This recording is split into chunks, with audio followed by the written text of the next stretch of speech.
খুব কম খরচে ভারী অস্ত্রের যোগান দিয়ে অনেক আগেই পশ্চিমা বিশ্বের চক্ষুশূল হয়েছে ইরান। এবার তাদের ড্রোনের জনপ্রিয়তা নিয়ে মাথা ব্যথা শুরু হয়েছে তাদের। সম্প্রতি আমেরিকান একটি গবেষণা প্রতিষ্ঠান ডিফেন্স অব ডেমোক্রেসি ইরানি অস্ত্র নিয়ে বৈশ্বিক আগ্রহ সম্পর্কে একটি প্রতিবেদন প্রকাশ করেছে। প্রতিবেদনে বলা হয়েছে, ইরানি ড্রোনগুলো ইউক্রেন ও ইসরায়েলকে ছাড়িয়ে গেছে। সেই সাথে অন্তত আরও দুটি মহাদেশে তাদের জনপ্রিয়তা বেড়েছে।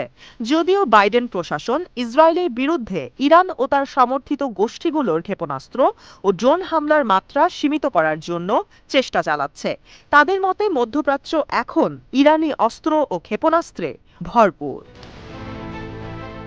পার্স টুডে এবং ইরনা বলছে, American foundation defence of democracy তাদের প্রতিবেদনে লেবাননের ইরানের ড্রোন সহ আরও কিছু অস্ত্রের উপস্থিতির কথা জানিয়েছে। ইয়েমেনের আনসারুল্লাহ গোষ্ঠীও প্রথম ঐতিহাসিক দূরপাল্লার ড্রোন হামলা চালায় ইসরায়েলের বিরুদ্ধে।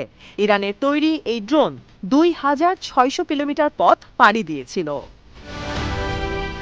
এই আমেরিকান থিঙ্ক ট্যাঙ্কের বিশ্লেষণ অনুযায়ী ইরান তাদের পক্ষে একটি অনুকূল আন্তর্জাতিক পরিবেশের সুযোগ নিয়ে গুরুত্বপূর্ণ প্রতিরক্ষা এবং সামরিক অস্ত্র সরবরাহকারী হয়ে উঠছে।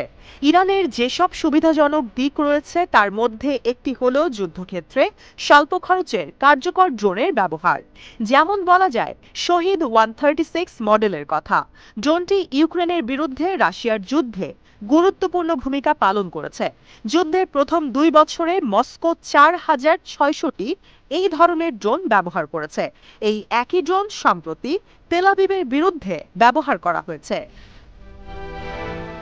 প্রতিবেদনে বলা হয়েছে, ইরানি অস্ত্রের ব্যবহার দেখে আন্তর্জাতিক অঙ্গনে সামরিক শক্তি অর্জনে ইরানের সাফল্য বোঝা যায়। তেহরান ভেনেজুয়েলাকে দেশীয় ড্রোন তৈরিতে সহায়তা করছে। এছাড়া ইরান ল্যাটিন আমেরিকার অন্য দেশগুলোকেও ড্রোন তৈরিতে সহযোগিতা করছে। ইথিওপিয়ার সেনাবাহিনীও ইরানের মোহাজের 6 ড্রোন ব্যবহার করছে। সুদানও ব্যবহার করছে ইরানি ড্রোন। ইরান বিরোধী এই মার্কিন থিঙ্ক ট্যাঙ্ক একটি সংবাদ সংস্থার বরাত দিয়ে বলেছে, তেহরান 2028 সালের মধ্যে বিশ্বব্যাপী ড্রোন বাজারে তুরস্কের জায়গা দখলের পরিকল্পনা করছে।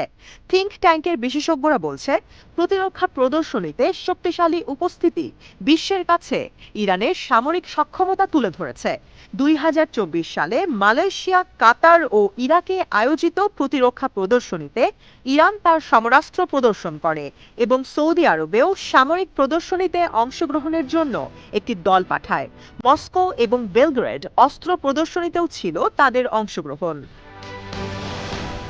প্রতিবেদনে আরও বলা হয়েছে, আমেরিকা এবং ইউরোপে নিষেধাজ্ঞা ছাড়া ইরানের বৈশ্বিক অস্ত্র বাণিজ্যের ক্ষেত্রে আর কোনো আন্তর্জাতিক নিষেধাজ্ঞা নেই, কারণ জাতিসংঘ নিরাপত্তা পরিষদের সকল অস্ত্র নিষেধাজ্ঞার মেয়াদগুলো শেষ হয়ে গেছে। আমেরিকান থিঙ্ক ট্যাঙ্কটি দাবি করেছে, বিভিন্ন দেশ যখন ইরানি ড্রোন থেকে উপকৃত হচ্ছে তখন নিরাপত্তা পরিষদের পক্ষে ইরানের অস্ত্র রপ্তানির বিরুদ্ধে ব্যবস্থা নেওয়া অসম্ভব হবে। এই প্রতিবেদনের সারাংশে তেহরানের বিরুদ্ধে আমেরিকার কঠোর পদক্ষেপের প্রয়োজনীয়তার কথা উল্লেখ করা হয়েছে। আমেরিকা ও তার মিত্রদের উচিত ইরানের ড্রোন ও অন্যান্য অস্ত্র উৎপাদন এবং মজুদের বিরুদ্ধে ব্যবস্থা নেওয়া।